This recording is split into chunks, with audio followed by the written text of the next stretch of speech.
हम पढ़ने वाले हैं संस्कृति का विकास। तो चलिए शुरू करते हैं। संस्कृति की मुख्यतः जो संस्कृति है इसका क्या होता है कि मुख्यतः जो है दो अवस्थाएं मानी जाती है, प्रारंभिक और विकसित।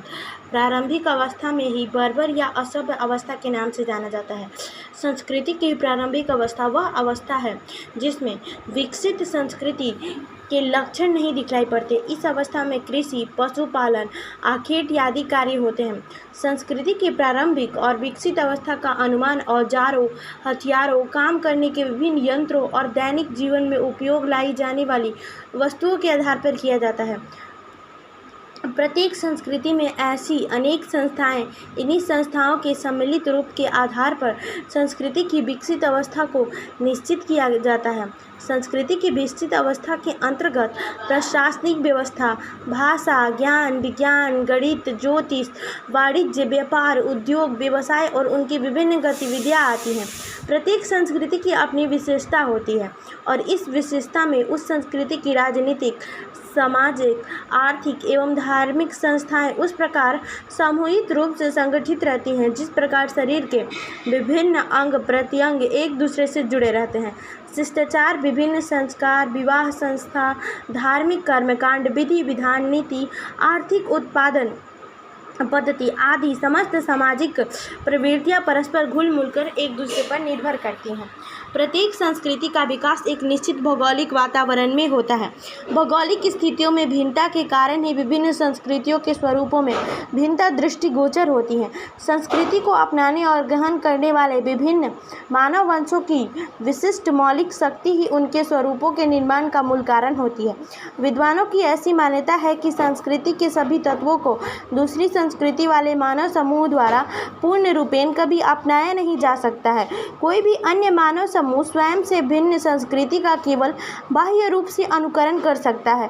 वह भिन्न संस्कृति के आदर्श, भावनाएं, विधि विधानों, प्रेरणाओं और संस्थाओं में अपनी प्रकृति और प्रवृत्ति के अनुरूप परिवर्तन करने के उपरांत ही उसे अपना पाता है।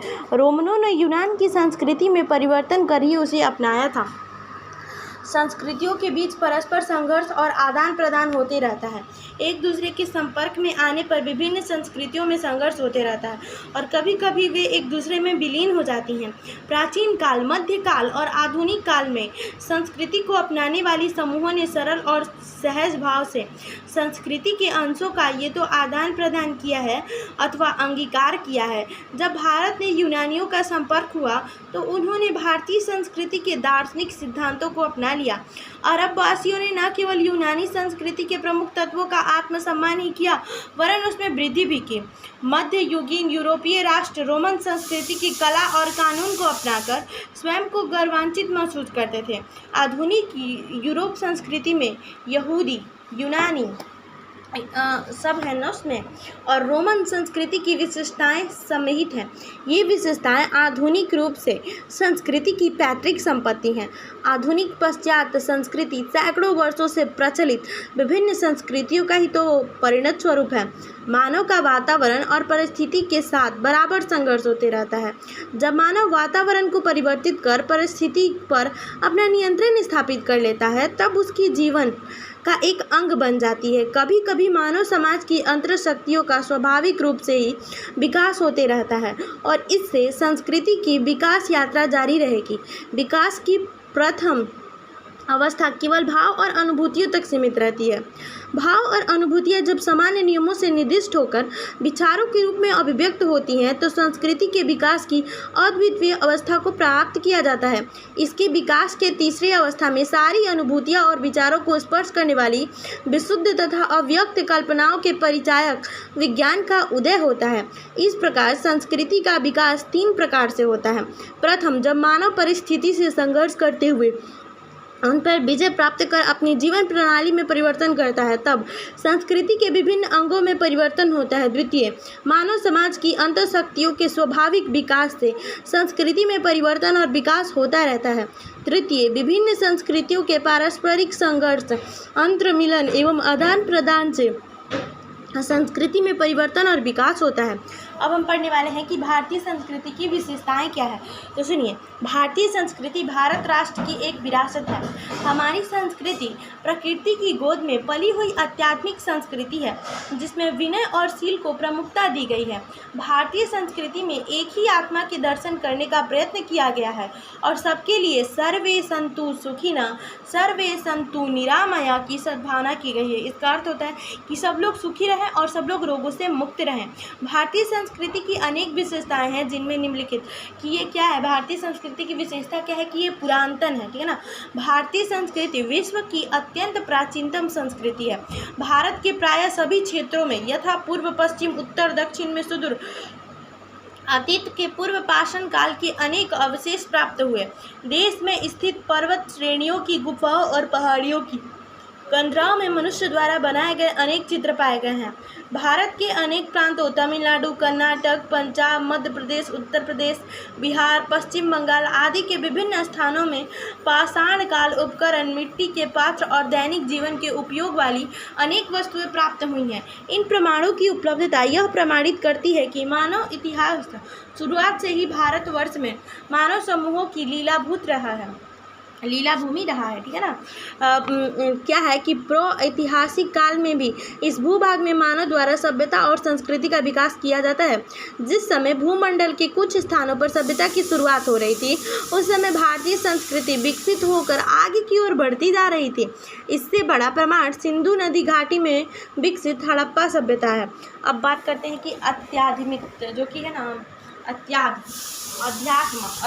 जो होता है, तो भारत में आध्यात्मिकता भी है। तो क्या है वो आध्यात्मिकता? भारतीय संस्कृति की मूल दृष्टि रही है। मूल दृष्टि जो इसका यही रहा है ना, उत्कृष्ट चरित्र वाले से लेकर निंद कम करने वाले तक अध्यात्म भावना का प्रसार होने पर भारतीय संस्कृति की प्रमुख विशेषता बन गई।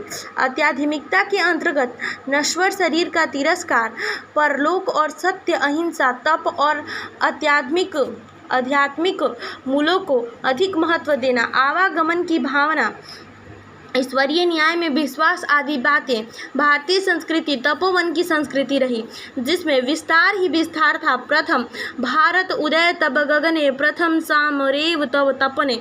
इस विस्तार के वातावरण में भारतीय संस्कृति में धर्म की अभिव्यक्ति संकुचित रूप में न होकर अत्यंत व्यापक रूप में रही। धर्म में ब्रह्म, देवी देवताओं, धार्मिक क्रिया विधि विधाओं, कर्म कांड भी सम्मिलित कर लिया गया जिससे व्यक्ति के साथ साथ समाज की आध्यात्मिकता और आध्यात्मिक प्रगति हो सके। धर्म में उन सिद्धांतों को भी शामिल किया गया जिनकी अनुभूति समाज के महान पुरुषों को सत्य का अन्वेषण और जीवन में उनका उपयोग करने के दौरान हुई थी। वास्तव में धर्म सांस्कृतिक उत्तराधिकारी के रूप में वह अमूल्य निधि है जिसके सहारे कोई भी व्यक्ति श्रेष्ठतम ऊंचाई तक अपने व्यक्तित्व का सफल विकास कर सकता है। भारतीय धर्म ग्रंथों में ऐसे सिद्धांत, प्रणालियाँ, विधियाँ और निर्देशों का विशद वर्णन किया गया है जिनको अपनाकर मानव संस्कार के माध्यम से अपनी योग्यता का विस्तार कर सकता है। भारतीय संस्कृति में मानव की अधिभौमता प्रगति के साथ साथ उसकी अध्यात्म प्रगति पर भी बल दिया गया है। भारतीय जीवन में अध्यात्म प्रगति का आनंद का विशेष स्थान है। मोक्ष या निवारण को जीवन का अंतिम लक्ष्य माना जाता है और अमीर, गरीब, राजा, रंक सभी भक्ति, ज्ञान और तप विविध साधन अपनाकर इसके लिए आत्मा का साक्षात अनुभव करना चाहती है। यही भारतीय और पाश्चात्य दर्शनों का अंतर है। हमारे यहाँ दर्शन का अर्थ आत्मा का दर्शन ही है। पश्चात देशों में वह बुद्ध विलास के रूप में रह गया है। अध्यात्म भावना के कारण ही भारतीय संस्कृति आशावादी और सृष्टि को ईश्वर का मंगलमय विधान या लीला मानने वाली है। दार्शनिक तत्व। भारतीय संस्कृति की पृष्ठभूमि दार्शनिक है। जिज्ञासु जन के लिए भारतीय दर्शन ब्रह्म तत्वों के रहस्य की परतें खोलता है। भारतीय संस्कृति का प्रवाह और विकास दार्शनिक सिद्धांतों, प्रणालियों और परंपराओं की छत्र छाया में हुआ है। राष्ट्रीय जीवन में भी दर्शन को व्यवहारित कर दिया गया है। भारतीय संस्कृति की एक विशिष्ट देन है। प्रत्येक युग में साहित्यकार, स्मृतिकार, चित्रकार, मूर्तिकार अपने कार्य एवं कृतियों के माध्यम से उच्च दार्शनिक तत्वों को प्रतिष्ठित करने में सफल हुए। धार्मिक और दार्शनिक आदर्शों की उपस्थिति के कारण ही भारतीय काव्य, शिल्प, ललित कलाओं, नृत्य चित्र, नाटक आदि की प्रवृत्तियां समाज के समान ही हकदार बन पाई थी। देवपरायणता भारतीय संस्कृति की एक अन्य विशेषता है। भारतीय संस्कृति में देवी देवताओं को ही प्रगति का कारण समझा जाता है। एक ही ब्रह्म को समस्त चराचर सृष्टि के सृजन और विकास का श्रेय दिया जाता है। उसी ब्रह्म की सत्य इंद्र, विष्णु, शिव, अग्नि, सूर्य आदि विविध देवताओं में प्रस्फुटित हुई मानी जाती है। यज्ञ, पूजन, अर्चन आदि द्वारा इन देवताओं को प्रसन्न कर इनके आशीर्वाद से स्वर्ग प्राप्त की कल्पना भारतीय संस्कृति की प्रमुख प्रवृत्ति रही है। प्राचीन काल से ही भारतवासियों की यह मान्यता रही है कि उन्हें देव कृपा से ही अपने जीवन में सब कुछ प्राप्त होता है। इस भावना के कारण भारतीयों में ईश्वर के लिए सब कुछ समर्पित करने की भावना विकसित हुई। उन्होंने अपने लिए कुछ भी बचाकर रखने की प्रवृत्ति नहीं अपनाई। वस्तुतः वह जो कार्य करता है, जो भक्षण करता है, जो दान देता है, जो भी तप करता है, जो ब्रह्मादि बुद्धि से करता है, इस प्रकार जीवन की प्रत्येक क्रिया ईश्वर परायण ही होती है। एकीकरण और समन्वय की भावना। भारतीय संस्कृति में एकीकरण और समन्वय की अपार क्षमता युग युग से विद्यमान रही है। भारतीय संस्कृति के सृजनहारों की दृष्टि सदा से समन्वय ही रही है। भारतीय मनुष्यों ने तपोमय अनुसंधान के जिस सत्य को प्राप्त किया उसे हठधर्मी बनाकर अंतिम सत्य नहीं माना। उन्होंने ब्रह्म जगत में या दूसरी संस्कृतियों द्वारा अन्वेषित सिद्धांतों का भी आदर की दृष्टि से देखा। इन्हें इनमें से जो कुछ ग्रहणशील लगा उन्होंने उसे बेहिचक अपनी संस्कृति में समाहित किया। इस जिज्ञासु प्रवृत्ति में संवाक भावना के कारण ही भारत में मानवीय जीवन के प्रत्येक क्षेत्र दूसरी संस्कृतियों का सुंदर समन्वय दिखलाई पड़ता है। प्राचीन काल से वर्तमान तक विरोधी प्रवृत्तियों का समन्वय कर संस्कृति को ससमृद्ध करने का प्रयास न केवल जारी ही है अपितु समय के साथ उसमें निरंतर वृद्धि हुई है। संस्कृति की सम्मिश्रण और सही शून्यता, एकीकरण एवं समन्वय की रचनात्मक प्रवृत्तियों का कारण ही मानवीय संस्कृति में विविध पुनीत धाराओं का अलौकिक समागम हुआ है। भावना की एकता और प्रयास की अविच्छिन्नता। भारतीय संस्कृति में भावना की प्रच्छन्न एकता और प्रयास की अद्भुत अविच्छिन्नता प्राचीन काल से ही मौजूद रही है। इससे भारत की एकता का प्रदर्शन हुआ है। अधिकांश भारतीय मनुष्यों एवं सृजनकर्ता ने अपने सृजन कार्य में अविच्छिन्नता को बनाए रखा और देश की सांस्कृतिक एकता और भावना को विकसित करने में योगदान दिया। इनके अनुसंधानों से प्राप्त निष्कर्षों से पूरा देश लाभान्वित हुआ और इन्हीं के बल पर भारत की एकता प्रस्फुटित और विकसित हुई। देश में बहने वाली प्रमुख नदियाँ गंगा, यमुना, कृष्ण, गोदावरी, देश के प्राचीन एवं आधुनिक नगरों काशी, मथुरा, प्रयाग, अयोध्या, मुंबई, दिल्ली, बेंगलुरु, पर्वत, महेंद्र, मलय, सभ्य आदि को सर्वमान और दर्शनीय बनाकर इसी एकता की भावना को अधिक बलशाली बनाया गया है। भारत के संतों, धर्म गुरुओं और आचार्यों ने समस्त भारत में घूमकर अपना जो ज्ञान है उसका प्रकाश वितरित किया है। इसके सबसे अच्छे उदाहरण है शंकराचार्य। एक आदर्श चरित्र के रूप में राम और कृष्ण को पूरे देश में मान्यता प्राप्त है। राम और कृष्ण की यह सर्वकार्यता देश की एकता का परिचायक है। मनुस्मृति का राज्य धर्म भी कोमोवेश सारे भारत में स्थापित हो गया और इससे भारत की राजनीतिक और प्रशासनिक एकता बनी रही। सर्वे सन्तु सुखिनः। भारत के क्या है कि जितने भी लोग हैं सब लोग सुखी रहें। यहाँ पर भेदभाव नहीं किया जाता है कि कोई दुखी रहे कोई सुखी रहे, सबको यहाँ पे सुखी होने की कहा जाता है। सर्वे सन्तु सुखिनः भारतीय संस्कृति की एक विलक्षण विशेषता है। मनुष्य स्वभावतः अपने शुद्ध सुख समृद्धि की लालसा करता है, सदैव ही इसी दिशा में प्रयत्नशील रहता है। परंतु भारत के ब्राह्मण एवं श्रमण संस्कृतियों में यह शिक्षा दी जाती है कि किसी को कष्ट न दो, दूसरों का कष्ट दूर करने के लिए सदैव मन, धन और धन से सदा तत्पर रहो, दूसरों की उन्नति करने के लिए सदैव प्रस्तुत रहो। भारतीय संस्कृति इस सिद्धांत पर आधारित है कि दूसरों का शोषण कर प्राप्त सुखों की उपेक्षा के लिए मनुष्य को सदैव प्रस्तुत रहना चाहिए।